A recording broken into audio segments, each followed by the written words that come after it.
It was never supposed to happen this way. Damon Blackwell, the young billionaire whose name alone made seasoned businessmen pause, had just returned to his sprawling Los Angeles mansion after a last-minute trip that left him restless and on edge.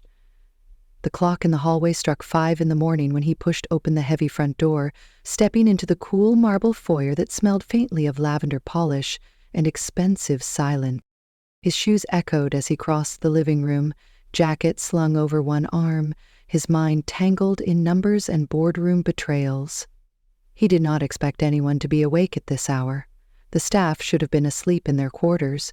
The entire house should have been a shell of luxury and stillness, exactly the way he liked it when he needed to think. Except this morning, something felt off. Damon's bedroom door was slightly ajar, a sliver of soft yellow light spilling into the dark hallway. He frowned. He had told the staff never to enter his private suite without permission. He had been clear about boundaries. The thought of someone crossing that line twisted something sharp inside his chest. He pushed the door open farther, ready to snap at whoever thought his privacy was negotiable. But the words never came, because standing in the middle of his room, completely naked and dripping wet from a shower, was Elena, the maid. The girl he had hired just 2 weeks ago through an agency that promised absolute discretion. She stood near the end of his bed, her back half turned, hair damp and clinging to her shoulders. For a second, Damon thought maybe he had walked into the wrong room, or that exhaustion was playing tricks on him. But when she turned her head, when her eyes met his, he knew it was real. Time split into 2 pieces. Before this moment and after. Heat crawled up his neck as he spun around, desperate to give her privacy. But the image of her stayed burned behind his eyelids. He could hear his own pulse thundering in his ears. He should apologize. He should slam the door shut. He should pretend he never saw what he just saw. But before he could do any of that, her voice cut through the charged silence, calm and clear, almost teasing. "Now that you've seen me, does it change the way you feel?" Damon froze. He turned his head slightly, but did not dare look at her again. His mind stumbled. What was she asking? Did she know? Did she see how he had watched her before when she passed by his study door, or when she bent over the marble counters in the kitchen, polishing silver with that quiet grace that made him pause mid-call? He opened his mouth, but his throat was dry. "I'm sorry," he managed. "This wasn't my intention, Elena." She did not cover herself. She did not move to grab a towel or hide behind the bed. She just stood there, like the question she asked was not about her naked body at all, but about something bigger, something he was afraid to name. Damon backed out of the room and shut the door with a soft click, but his heart did not calm down. It slammed harder against his ribs like it wanted out. In that fragile moment, something impossible had cracked open, and what scared Damon most was not that he had seen her naked, but that her question now echoed inside his head, louder than any billion-dollar deal he had ever made. Did it change the way he felt? He wasn't sure yet, but he knew he could not unsee her now, and maybe, just maybe, that terrified him more than anything else in the world. Damon Blackwell had never been the kind of man who lost control. He had built his reputation on precision, on knowing every outcome before he made his move. His empire of steel and glass towers rose above Los Angeles because he knew how to keep people in line and feelings out of the way. In boardrooms, he was untouchable. In the press, he was a ghost. No scandals, no affairs, no weaknesses to stain the Blackwell name. But that control began to slip the moment Elena walked into his house 2 weeks ago.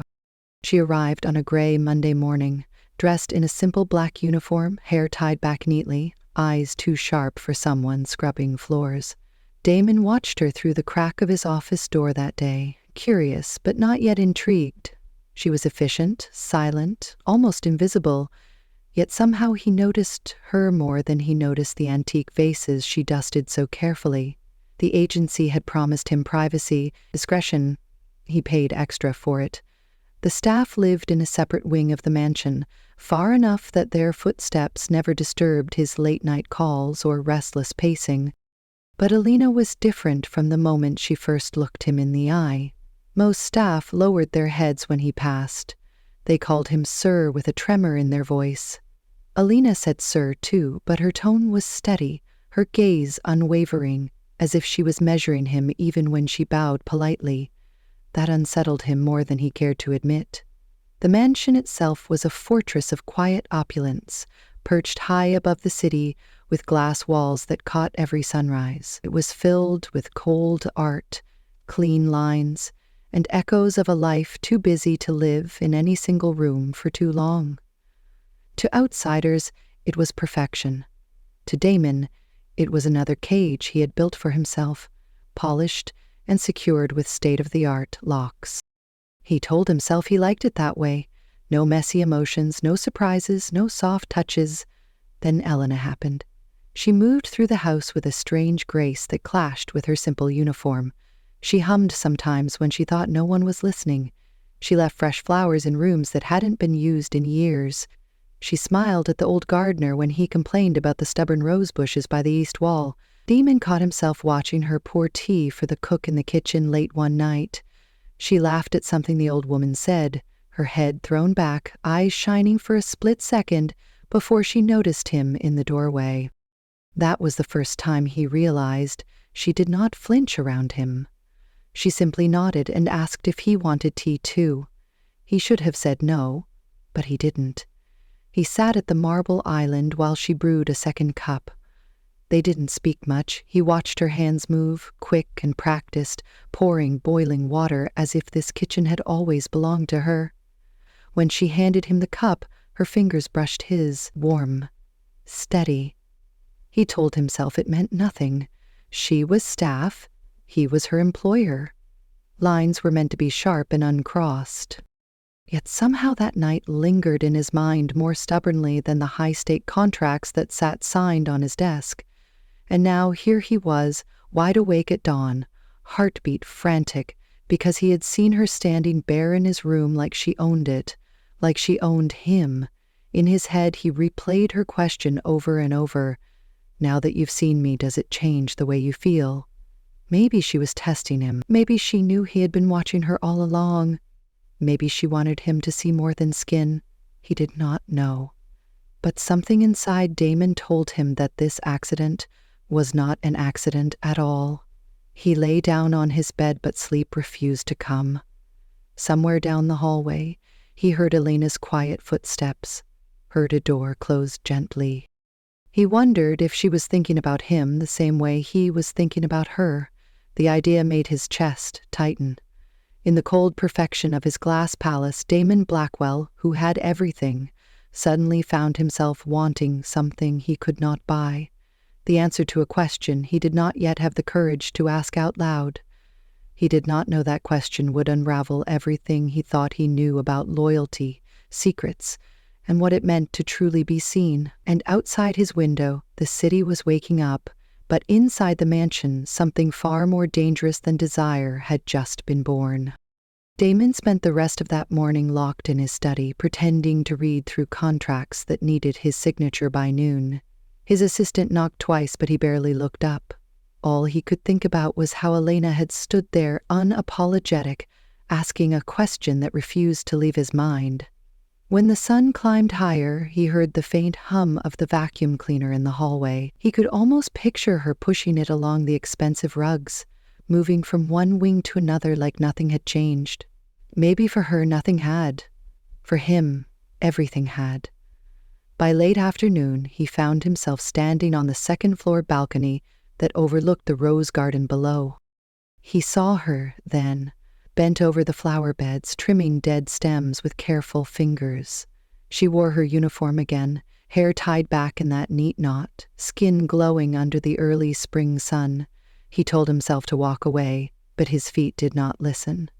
He watched as she looked up, almost as if she felt his eyes on her. When she met his gaze, she did not look away. She lifted her hand in a small wave, a smile flickering at the corner of her mouth before she turned back to the roses. Damon's pulse skipped. He did not wave back, but he stood there long enough to know she had won something, without even trying. That evening, he came down to the kitchen, under the excuse of checking on the dinner menu. He never did that. The staff noticed, but pretended not to. Elena was there, wiping the counters clean. She looked up when he entered, but did not stop working. He cleared his throat, trying to sound casual. He asked if the meal was ready, if she had seen the new gardener that morning, if she needed new supplies for the cleaning closet. She answered each question with polite efficiency, but her eyes held something he could not read. When he lingered too long, she finally asked if he needed anything else. Her voice was calm, but there was that same undercurrent, that edge that made his heart beat unsteady. He almost said it then, almost asked her what she really meant when she stood bare in his room like a question he could not solve. But the cook entered, humming about the roast lamb, and the moment slipped away. That night Damon lay awake, staring at the ceiling, remembering how her skin had glowed in the soft light, how she did not flinch when he saw her completely exposed. He wondered if she knew he was thinking about her like this, if she wanted him to. The next morning, he found her dusting the grand piano in the music room. Sunlight poured through the tall windows, catching tiny specks of dust in the air. She wore white gloves, moving with the same quiet grace that both soothed and disturbed him. He leaned against the doorframe and watched her for a moment before speaking. When she turned, she did not look startled. She simply removed the gloves and placed them neatly on the polished wood. Damon asked if she had a minute. She nodded. He asked her why she said what she did that morning. She tilted her head slightly, eyes sharp but kind. She told him she asked because she needed to know if he was really seeing her or just the idea of her. He asked what that meant. She smiled faintly and said he would figure it out. Then she slipped past him, the scent of soap and lavender trailing behind. For the first time in years, Damon felt helpless. No deal, no contract, no threat would make her answer him fully. That made him want her more. Over the next few days, he found reasons to be where she was. He took his morning coffee in the kitchen instead of the study, just to watch her arrange fresh fruit on the counter. He lingered in the library, pretending to browse books he had never read, just so he could watch her balance on a step stool, dusting high shelves. Sometimes their eyes met and held for a second too long. Other times she would pass him in the hallway, shoulders brushing lightly, and his pulse would spike. One evening, he found her in the garden shed searching for new gloves. He stepped inside and closed the door behind him without thinking. She turned, surprised but not afraid. He asked her if she ever thought about leaving. She looked at him then, really looked, and asked if he wanted her to. He said no, before he could stop himself. She stepped closer, close enough that he could smell the faint citrus of her soap mixed with the damp earth outside. She asked if he was afraid of her. He laughed under his breath, said he was afraid of himself. She smiled at that, brushing a speck of dust from his sleeve, then stepped back as if nothing had happened. Damon stood there long after she was gone, heartbeat roaring. He knew he should not want her, knew crossing that line would change everything, but he also knew he was already halfway across. A week later, he found himself knocking on the door of the staff wing, something he had never done. He told himself he needed to check on maintenance reports to justify being there at 9 at night. When Elena opened her door, she looked at him without surprise. She stepped aside and let him in. Her room was small but neat, the faint scent of lavender drifting from fresh sheets. Books stacked in a corner caught his eye. Medical texts, old journals, a worn notebook with her name scribbled on the cover. He asked her if she was studying something. She said she liked to keep her mind busy.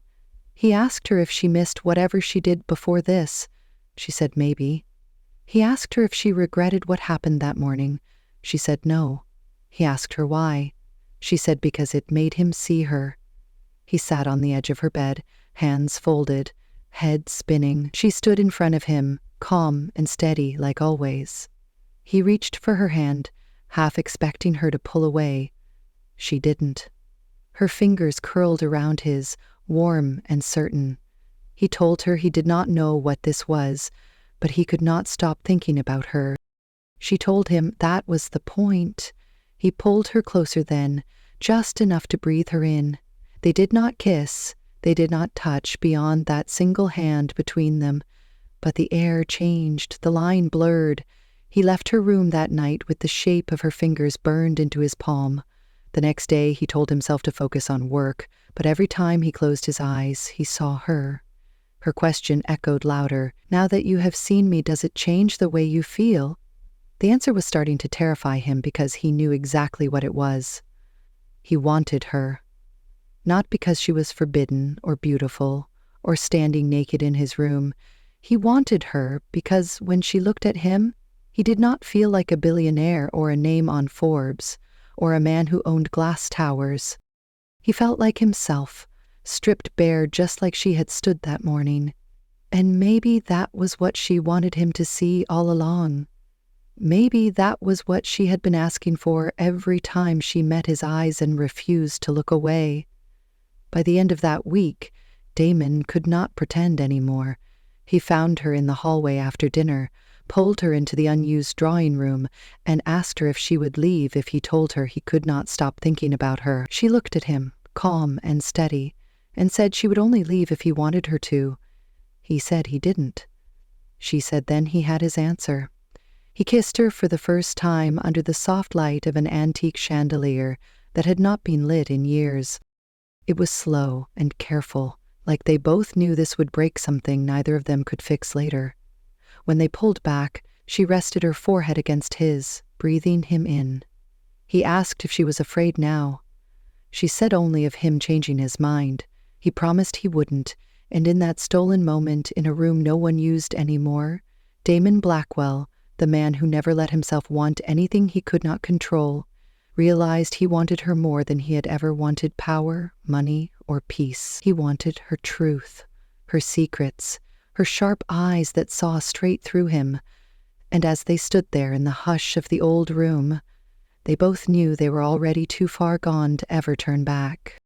After that night in the drawing room, Damon thought maybe the questions would stop, but they only multiplied. He found himself craving the sound of her voice even more than the taste of her lips. He tried to keep it discreet. He told himself he had to. He was Damon Blackwell, the man who did not give the press anything to feed on. But secrets had a way of slipping through cracks, and Elena was a secret that refused to stay hidden. In the mornings, she moved around the house like nothing had changed. She cleaned the marble floors and polished the brass fixtures while he watched her from doorways and glass corridors. They spoke in low voices when no one was near. Sometimes they exchanged touches that lasted a heartbeat longer than they should. One evening, when the staff had retreated to their quarters, Damon found Elena alone in the kitchen, wiping down spotless counters. He closed the door behind him and asked her what she was running from before she came here. She paused, hands stilling on the rag, then set it aside carefully. She told him she did not come here to run. She came here to disappear. He asked why. She said some truths were easier to bury than to drag around like chains. He asked if she was married once, if she had a lover or a debt or something that forced her into this life. She smiled faintly and shook her head. She told him it was not about running from someone. It was about running from who she used to be. He did not understand. He wanted to, so he pressed more.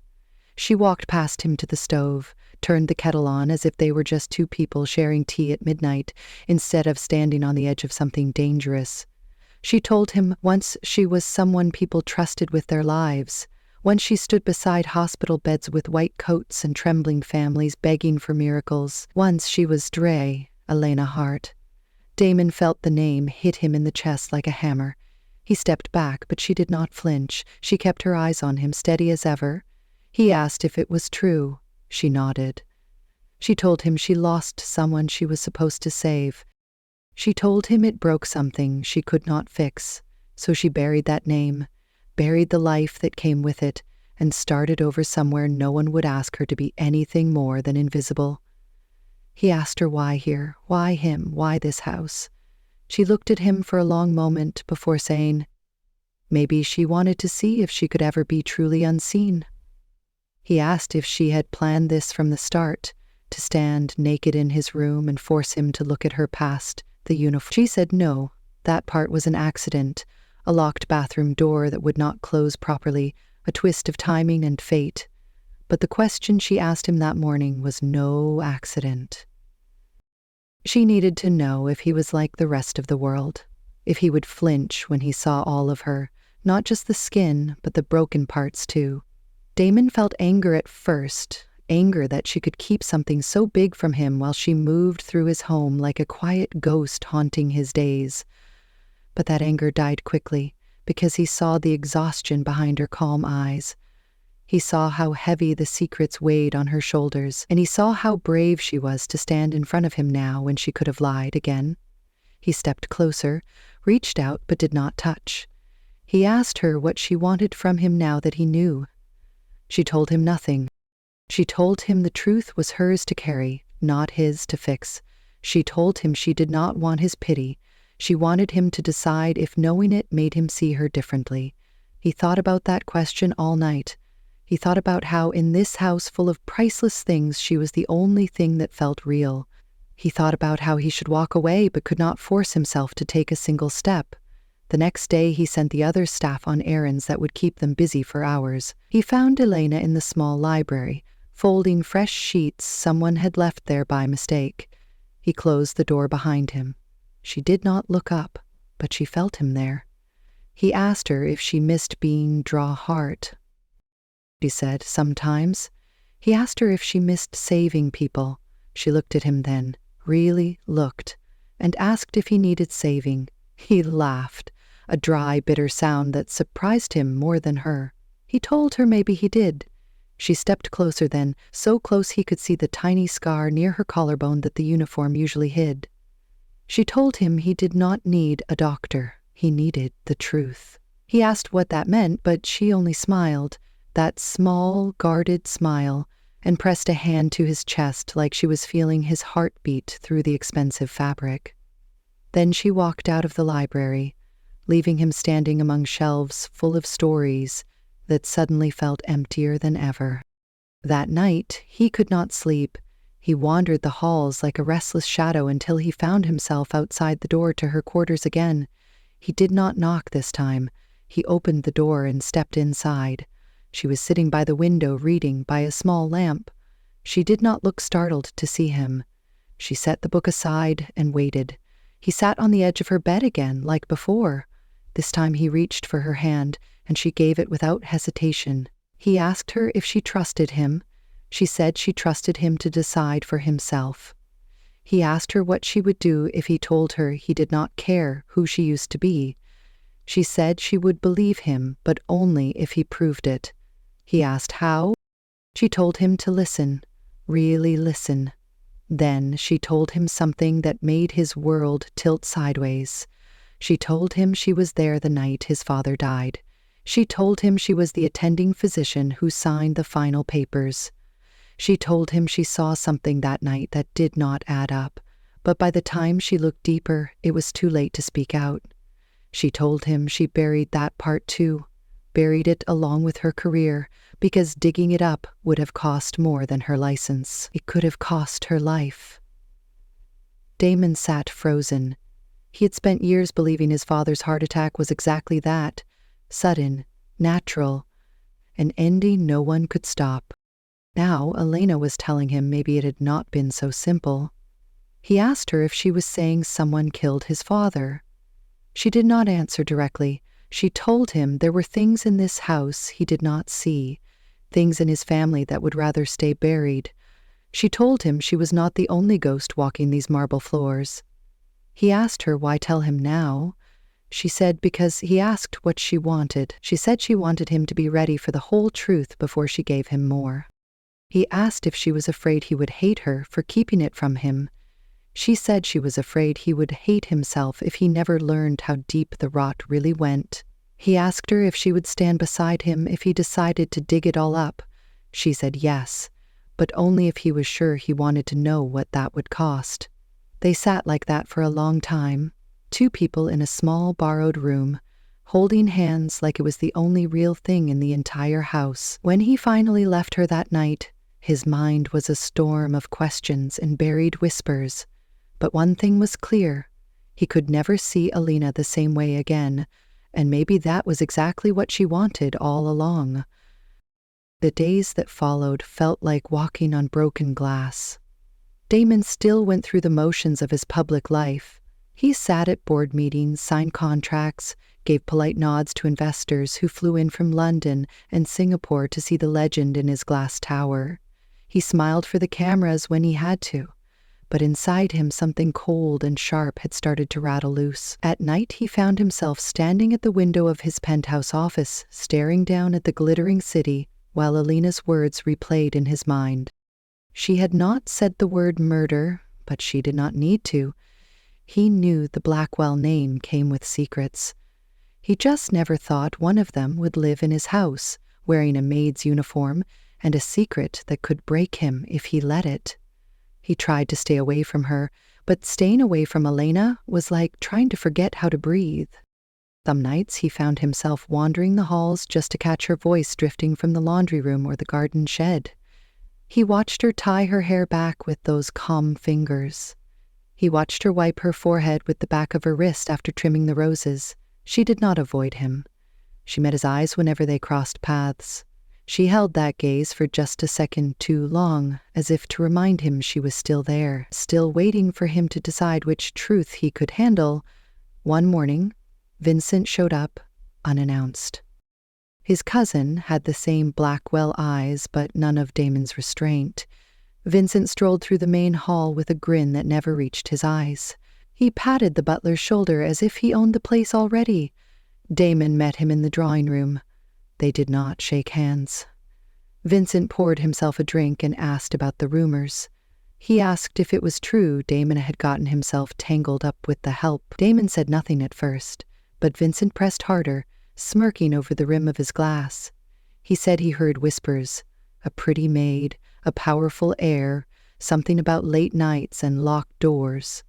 He said the board was nervous. He said a man like Damon could not afford distractions when so much money was at stake. Damon asked if that was why Vincent was really here. Vincent leaned in close and said if Damon was not careful, he might lose more than just his spotless reputation. He might lose the company itself. Damon asked what that meant, but Vincent only smiled and said some family secrets should stay buried for everyone's sake. Then he downed his drink and left the empty glass on an antique side table before strolling out like he had never brought a storm through the front door.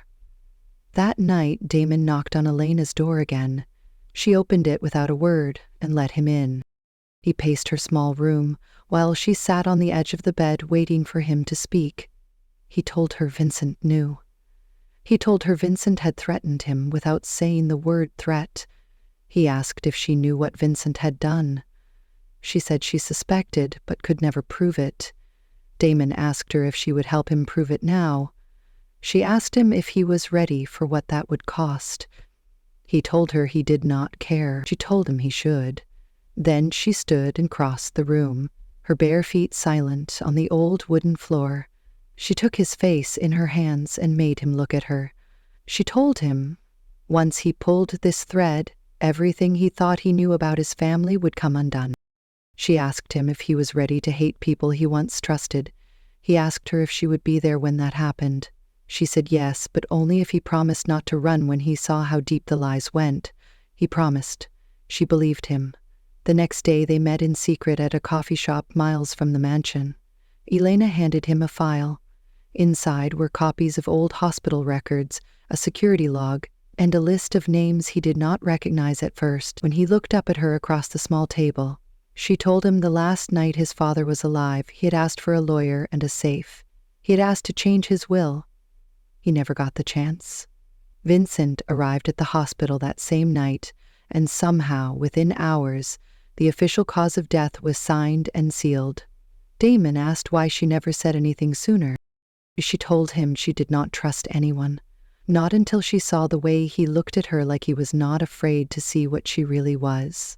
They left the coffee shop separately. That night, Damon called in favors from old friends who owed him more than money.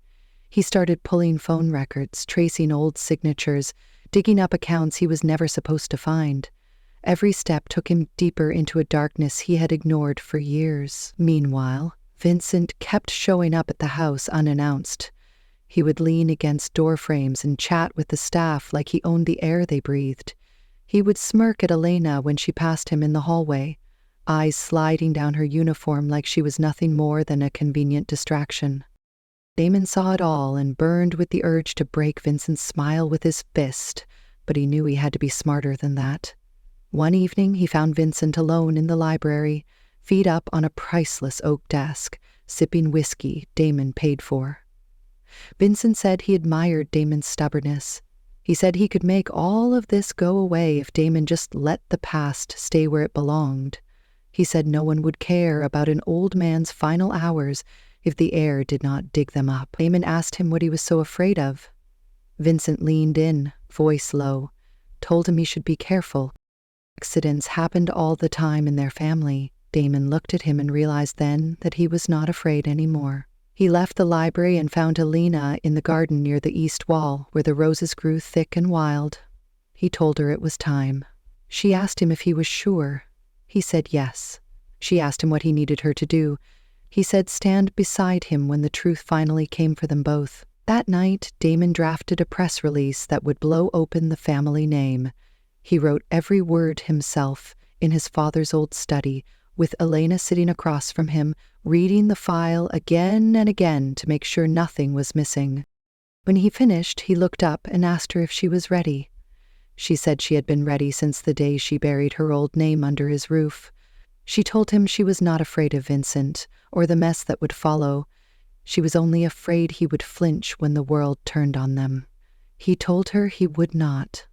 When dawn broke over the city, Damon made the call that would change everything. He handed the file to his lawyers and told them to prepare for war. He told Elena to pack a small bag, just in case they needed to leave fast. She asked him where they would go if it all burned down. He said anywhere she wanted. She smiled, brushed her lips against his forehead like a promise. Outside, the first birds were waking up, but inside the mansion, Damon Blackwell finally felt alive in a way he never had before. He knew the price would be high. He knew the board would riot, the investors would panic, the press would swarm like sharks in blood. He knew Vincent would come for him with knives made of whispered lies, but when he looked at Elena standing in the cold morning light, holding her bag and her calm, steady gaze, he knew he would face it all and never once wished to go back. Because the truth was his now, and so was she. And that changed everything. When the news broke, it did not trickle out slowly. It exploded like wildfire. Headlines ran with Damon Blackwell's name, next to words like betrayal, cover-up, stolen legacy. Reporters camped outside the mansion gates for days. Board members who once toasted him at fundraisers now called emergency meetings behind closed doors. Investors pulled their money overnight. The stock price stumbled, and whispers turned to shouts about whether Damon had lost his mind or finally found it. Through it all, Elena stayed in the background like a silent storm. She did not speak to the staff about what she knew. She did not flinch when gossip crackled behind her back. She kept her head down, finished her tasks, and every night when the house fell quiet, she found Damon somewhere in the shadows and stood beside him without needing to say a word. Some nights they did not talk about Vincent or the poisoned past. They sat on the cold stone steps behind the east wing, elbows brushing, eyes locked on the garden that had become their secret place. He would ask her if she regretted it yet. She would say no.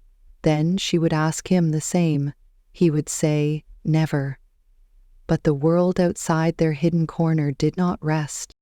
One evening, Elena found an envelope slipped under her door. Inside were photos, grainy shots of her walking into Damon's study late at night, shots of them talking too close, shots of her sitting in his car in the middle of nowhere. A note clipped to the last photo said, "Leave or watch him lose everything." She did not show him the photos right away. She folded them into her pocket and kept them there like poison she was trying to ignore. But each day, the tension grew. Whispers in the hall turned to sideways glances from staff who used to smile at her. Some stopped talking when she walked by. Some turned away entirely. Damon noticed. He asked her what was happening. She told him nothing he needed to worry about, but his eyes said he knew she was lying. Vincent's voice found its way back too. He called Damon late one night, his laugh cold on the line. He said Damon should ask his little maid what she was really hiding. He said if Damon did not send her away, he would do it himself. Damon slammed the phone down so hard the glass cracked. He found Elena in the library, half buried in old files. He asked her what she was hiding. She told him about the photos. She told him about the note. She told him the threat was not empty. He told her he did not care. She told him maybe he should. They argued in low, fierce whispers that night, afraid the walls would hear. He told her he would protect her. She told him she did not want protection if it cost him everything. He told her she was not a cost. She told him she was a risk. The next morning she was gone.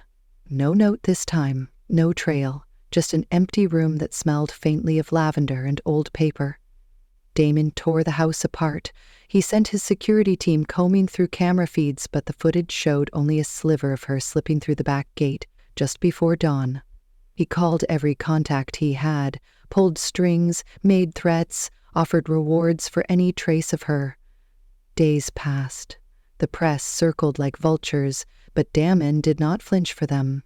He cared only about finding her. He barely slept, barely ate. The board called another meeting. They said he had to drop the accusations, clean up the mess, pretend Vincent was clean. Damon refused. They said he was throwing everything away for a woman who had already abandoned him. He told them they did not know her at all. They threatened to push him out. He told them to try. One night, a plain white envelope arrived at the gate with his name scrawled in tight handwriting. Inside was a single sheet of paper. I need to protect you from this. I need to protect myself too. I will come back when you are ready to see what that really means. No signature, but he knew. Her words were a ghost in his hand. He read them over and over until the paper tore at the fold. He did not sleep that night, or the next. Weeks stretched thin and sharp. The press found new scandals to chase, but Damon did not care about headlines anymore. He cared about the empty space in his bed, the cold stretch of hallway where he used to find her humming to herself as she polished brass fixtures at dawn. Then one night he walked into the garden and found her standing by the old roses. She was wearing a simple coat, hair loose around her shoulders, eyes tired but steady.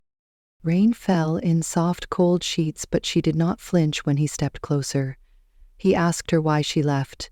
She told him because staying would have destroyed him before he finished what he started. He asked her why she came back. She said because she could not stand the silence anymore. He touched her face, cold from the rain. She pressed her forehead to his chest and let him hold her there in the half-dark where secrets had always lived between them. He told her never to do it again. She told him to never make her choose between saving him or losing herself. He promised. She believed him. When they stepped back inside the house that night, the walls felt warmer somehow, the air lighter.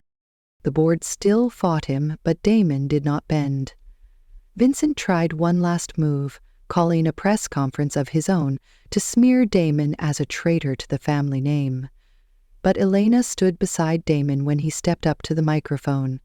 He took her hand in front of every flashing camera and told the world she was not his maid. She was the only reason the truth had survived long enough to be spoken out loud. Reporters shouted questions about her past. Damon looked at them and said if they wanted the whole story, they could ask her themselves. Elena stepped up to the mic and told them about Dry Heart. She told them about a hospital room and a man's final words she could not ignore. She told them about courage that came too late once, and how she would not make that mistake again. The room fell quiet when she finished. The headlines the next day called her the maid who saved the heir from his own family. Some called her a liar, some called her a hero. Damon called her his. That night, in the quiet hush of the garden where the roses bloomed untamed, She asked him if he still felt the same, now that the world knew everything.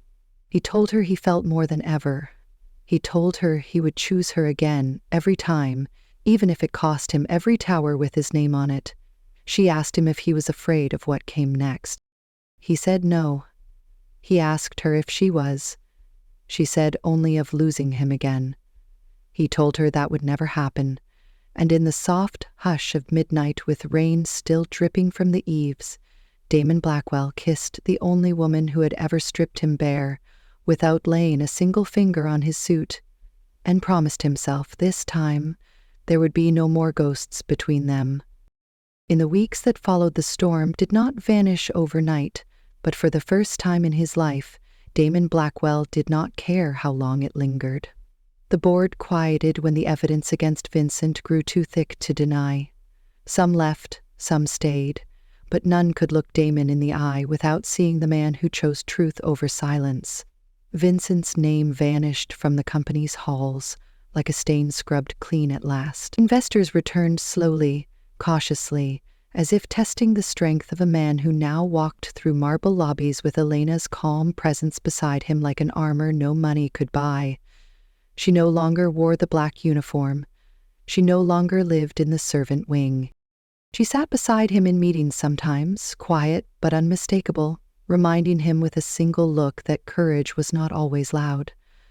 At night, they sat on the same old steps behind the east wing where the garden grew wild again because neither of them wanted it perfect.